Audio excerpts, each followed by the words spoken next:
Today we're talking game plan of logic dominant versus emotional dominant individuals. Quick recap, logic dominant individuals are the ones who know what to do, but they just can't seem to get it done or do it on a consistent basis. They're often filling their head up with tons of technical knowledge about diet and exercise, or they're looking for the right diet and exercise program. The fault here is believing that if they could just learn the right information about how to do things, that they're gonna get successful. On the other hand, we have emotion dominant, highly motivated, too much faith in hard work though. These individuals, like myself, believe that if they could just work hard enough, they'll get successful. This is a case of, I'm doing everything, and I've been doing it for a while, it's just not working. In either of these cases, these are wasteful, and they're making fitness 10 million gazillion times harder than it needs to be. Because fitness, especially on a general scale, isn't complicated, nor is it terribly difficult, or at least it shouldn't be. If we don't have the emotional strength, but a lot of logic and information, we're believing that fitness is far more technical and complicated. It's like rocket science, but we need like the motivation equivalent of slaying a dragon or climbing Mount Everest. Over here, we've got the ability to climb Mount Everest 5 times if we had to, but we have the feeling like something's not quite right and we need to slay that dragon or climb Mount Everest with every single workout. Neither of these are true.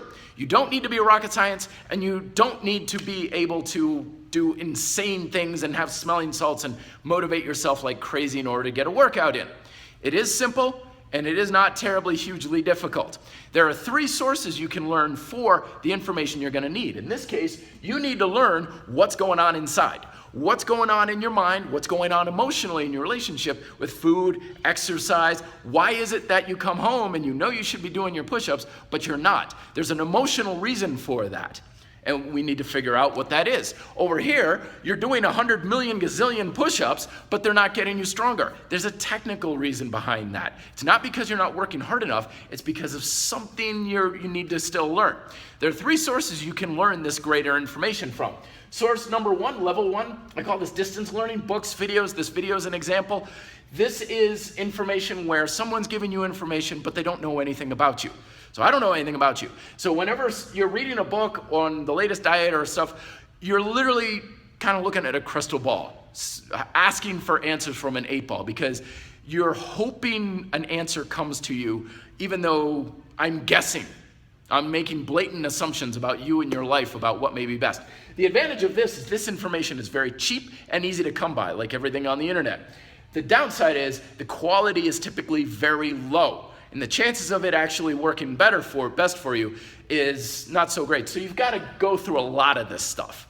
Second level is coaches and one-on-one training with an expert. I can tell you in 5 minutes what you may need to know from here in 5 weeks. It's one-on-one, few questions. I can ask the right question about what do you need to think about, or what can you do in your technique to make it better, or your program or whatever. One-on-one instruction. This is the opposite. High quality, but it's much more costly and expensive. And then finally, first level information is your own experience.